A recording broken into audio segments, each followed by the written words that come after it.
এই প্রথম বাংলাদেশে দেখা গেল যে পুলিশকে হেলিকপ্টারে উদ্ধার করতে হয়েছে বিশ্ববিদ্যালয়ের ভিতর থেকে। আপনারা জানেন, যেই পুলিশ আমাদের শিক্ষার্থীদেরকে পাত্তা দিল না, যেই পুলিশ আমাদের শিক্ষার্থীদেরকে গ্রহণ করতে চায় না, যেই পুলিশ আমাদের শিক্ষার্থীদেরকে জামাত শিবির ট্যাগ লাগিয়ে বাংলাদেশ বিরোধী একটি শক্তিতে রূপান্তরিত করতে চেয়েছে, সেই পুলিশকে আজকের এই বাংলাদেশি শিক্ষার্থীরা দেখিয়ে দিয়েছে আজকের এই শিক্ষার্থী কাকে বলে। এই হেলিকপ্টার দিয়ে তারপরে আপনার র্যাব পুলিশকে উদ্ধার করতে হয়েছে এই সরকারকে। এখান থেকেই তো তোদের শিক্ষা নেওয়া উচিত যে তোদের পায়ের তলার মাটি আজকে কোথায় চলে গিয়েছে। আজকে আপনারা জানেন, বরিশাল বিশ্ববিদ্যালয়ে আজকের এই বিজিবিকে উল্টা ঘোর করিয়ে ছাত্র জনতার সাথে একতাবদ্ধ হয়ে তারপরে সেখানে তারা আত্মসমর্পণ করেছে। এই আত্মসমর্পণ হচ্ছে আমাদের সাধারণ শিক্ষার্থীদের বিজয়, এই আত্মসমর্পণ হচ্ছে আমাদের শহীদের রক্তের বিনিময় বিজয়। আজকের শিক্ষার্থীদের সামনে পুলিশরা যখন আক্রান্ত হয়েছে, পুলিশদেরকে আমাদের শিক্ষার্থীরা ব্যারিকেড দিয়ে মানবতা স্থাপন করে দেখিয়েছে, নিরাপত্তা দিয়েছে। আমাদের শিক্ষার্থীরা কারো শত্রু নয়। আমাদের শিক্ষার্থীরা চায় বাংলাদেশে এই মুহূর্তে বাংলাদেশের মানুষের অধিকার প্রতিষ্ঠা করতে।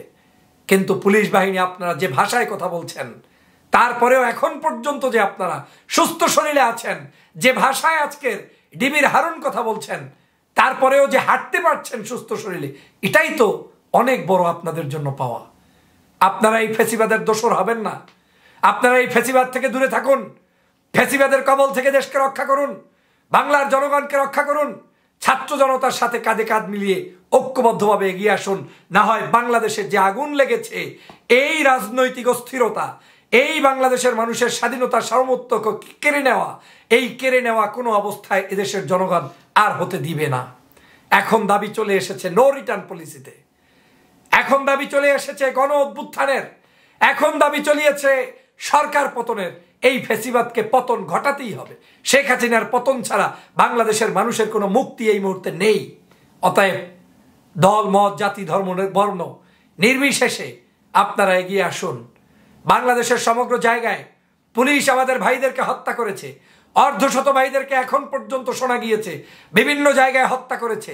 তাতে শিশু থেকে শুরু করে একজন গাড়ির ড্রাইভার পর্যন্ত তারা হত্যা করেছে।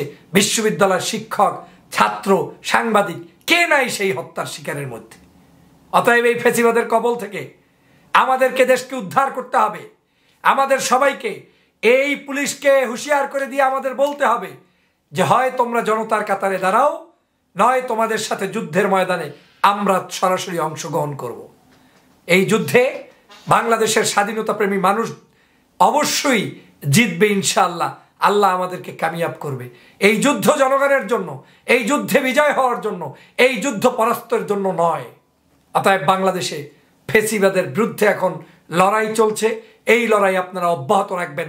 সবাই মিলে বাংলাদেশের ফ্যাসিবাদের পতন ঘটিয়ে বাংলাদেশের একটি সোনালী সূর্য উদিত করবেন, সেটাই আমার প্রত্যাশা। প্রিয় দেশবাসী, আমার ভাইয়েরা ভালো নেই, যে যেখানে আছেন সেখান থেকে আমাদের এই ছাত্রদেরকে সহযোগিতা করবেন। সমন্বয়করা বারবার বলছে তাদেরকে গুম করার চক্রান্ত চলছে, বিভিন্ন ধরনের অত্যাচারের ষড়যন্ত্র চলছে।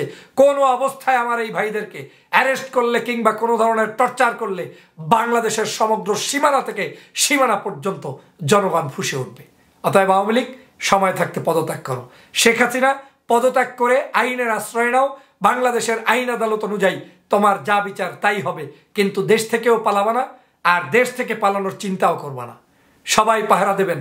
এয়ারপোর্টগুলো আমাদের পাহারা দিয়ে রাখতে হবে। বাংলাদেশের জানমালের হেফাজত আমাদের দায়িত্ব নিয়ে নিতে হবে। এই দেশটা আমাদেরকে বিনির্মাণ করতে হবে। সমগ্র দেশটাকেই নতুন করে সাজাতে হবে। সবাইকে ধন্যবাদ।